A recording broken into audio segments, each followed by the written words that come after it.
This qualifying recap brought to you by Phillips Connect, technology that moves us forward.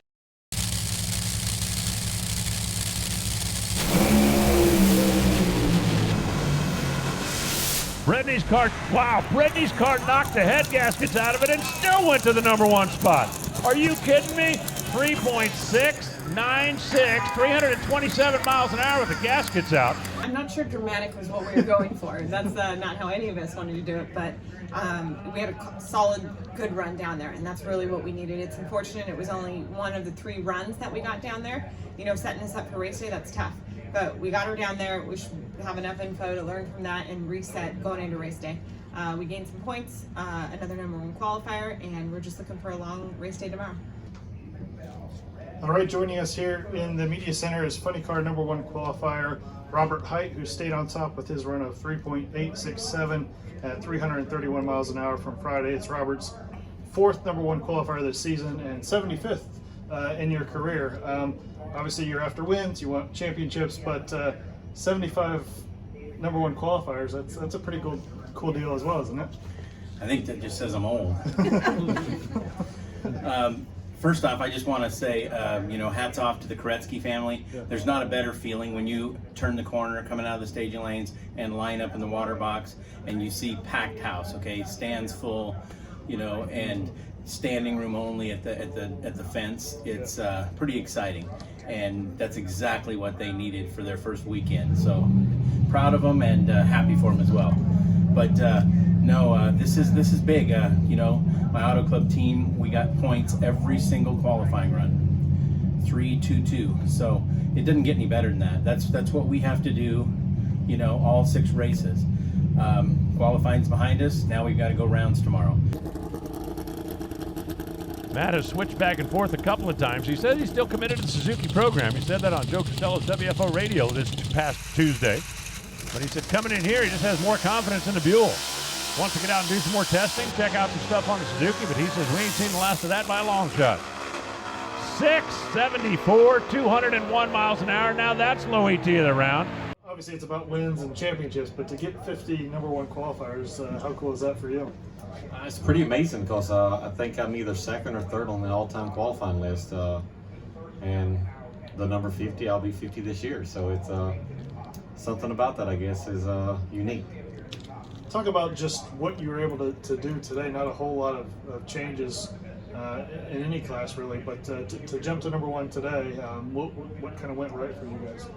Yeah, Angie had a great run. Me and her had a great run yesterday, and she bent me a little bit yesterday and got the provisional number one, and I made a bad run. I didn't do my job shifting the bike, and I knew if I shifted it better, I could go better.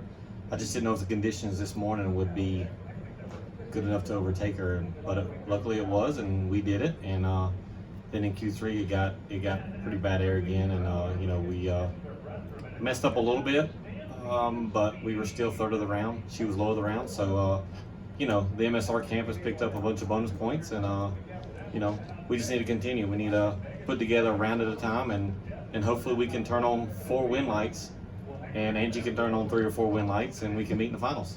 All right, we're joined in the media center by Pro Stock number one qualifier Butner, who's 6.523 from Friday, 210 miles an hour. Gave Bo the number one spot, kept him in the number one spot. Bo, your first number one qualifier of the season, first since 2019 back in Indy. How cool is it to have that yellow hat and cap it off and take that momentum into race day? Very cool. Like I said yesterday, it held up. I'm glad, but to be number one in this field's tough. You just have to make right time, kind of right place, kind of run. So everybody's close. It's going to be a good race tomorrow. But our JHG team, the elite team, they tried very hard, and it shows their car. You've talked about the success the new cars had, kind of how it's come around pretty quick. Can you talk about just kind of the differences you've seen driving this car over the last month? The drivability is close, other than for the tuning aspect, which I don't do. Yeah. But it's really tough on the crew chiefs when you can't make a car do the same thing. And it just wasn't consistent. Looks like Fernando and them, maybe they're actually in the car this week, and that's who we have first round. So it's going to be cool. I get to race against it, and I want to get it back. You talked about just the momentum that this team has built, not only the new car, but obviously the the win in Indy and Super Gas. You're still alive here. Is there just kind of a good energy that you're feeling in the car and just at the drag strip right now? Yeah, I'm happy. Very happy to have my son and his wife and my grandson here. That's cool. I've always wanted that, and actually today's Liz's birthday, so it's a good birthday present. And Will James is pretty lucky for me. He, like I say, we won Vegas the only time he was at a race, so very happy to have them here. But no, my mind's great. We're having fun, and I think that's the key. The two baddest bulls on the property. Here we go.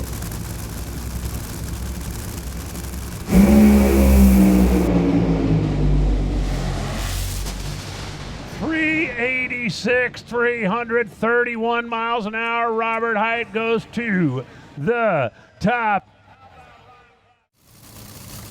Kato, Lucas Oil, he's part of Team Toyota as well, coming into the countdown in the number 3 spot. And if anybody thinks that Justin Ashley can't win the championship, you apparently don't know Mike Green, Tommy Delago, and the team behind that car, because they are championship caliber, and that young man can drive.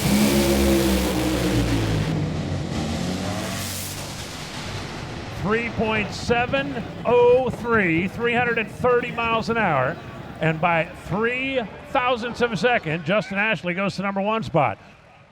Spoke with Tanner this morning. He's fired up and getting a warm welcome back here in the NHRA, the 2018 Camping World Series champ.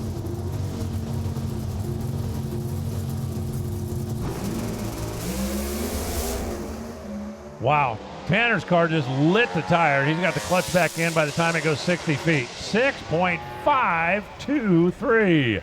210 miles an hour, and that'll get him high-fiving all the way from here back to Johnson's Horsepower Garage in Tennessee. They're chasing the Sin City Harley.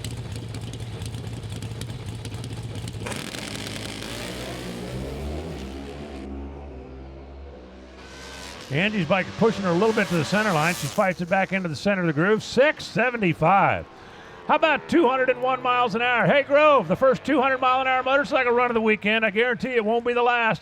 Jerry goes 6,800 at 196 miles an hour. Disregard the red light start, but Angie Smith puts Denzo in the number 1 spot for now. That was solid. Competition Plus is your go-to source for the latest in drag racing news.